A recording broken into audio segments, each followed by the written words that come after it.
Et bonsoir, donc sujet plus léger, donc conseil émis envoyé au Japon, plutôt que ceux de Macron, hein, qui conseille de visiblement avoir les mêmes pratiques racistes, comme de garder un fonds donc raciste concernant les Kurdes musulmans euh, au Japon, hein, comme un fonds de commerce raciste, donc pour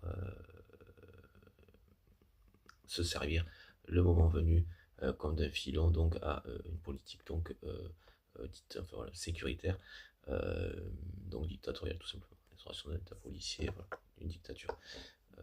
Ne jamais suivre les conseils de Macron. Macron est un psychopathe, dictateur, personnalité antisociale. Donc les choses apprennent, ça s'accompagne petit à petit par le fait de se connaître. Hein. N'hésite pas à faire des repas, c'est pas le partout, ici aussi. Voilà, que ces personnes n'hésitent pas à faire des repas, ou voilà, et qu'il y ait des associations comme ça, des associations qui permettent donc de faire des repas, de partage de repas, c'est faire que les choses prennent sans que ce soit choquant, c'est se rencontrer, se côtoyer, voilà, partir donc un repas ou un café, voilà, c'est vivre ensemble, liaison, cohésion, voilà, liaison, cohésion, je conseillerais moi personnellement, voilà, vraiment, quoi, plutôt que le contraire. Donc,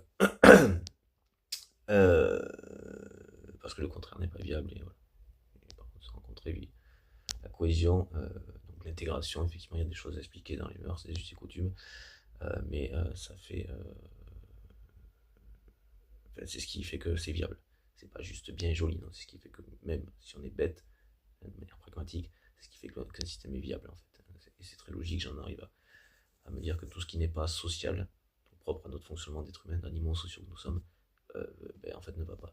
C'est même pas juste pour faire joli, c'est fonctionnel ou ça ne l'est pas. Même si on est aussi technique que ça. Quoi. J'irais même en se positionnant comme un inhumain, techniquement, le racisme ça marche pas. C'est pas viable. C'est la régression. Et pas juste sur le côté, pas joli, et humain des trucs, non, même économique. Voilà, c'était pas le sujet. Donc sur un sujet plus léger, le sashimono, donc une technique de fabrication de meubles, de maisons, de temples, voilà, qui est traditionnelle au Japon et qui tend à se perdre, donc sur les basé sur, il n'y a pas des, sans clou ni vis, mais basé sur les découpes et l'emboîtement donc des pièces donc de bois, hein, très souvent la plupart, pour l'aspect traditionnel, voilà, qui s'emboîtent et voilà, qui s'ajustent parfaitement, avec toujours un petit jeu que le bois permet. Donc c'est aussi pour ça que ces bâtiments, même temples très anciens, résistent encore aux tremblements de terre par exemple. Voilà, mais c'est une technique qui se perd malheureusement, et un label dont les artisans seraient dépositaires permettrait de faire vivre la discipline, de maintenir un patrimoine qui devrait l'être, des plus intéressants.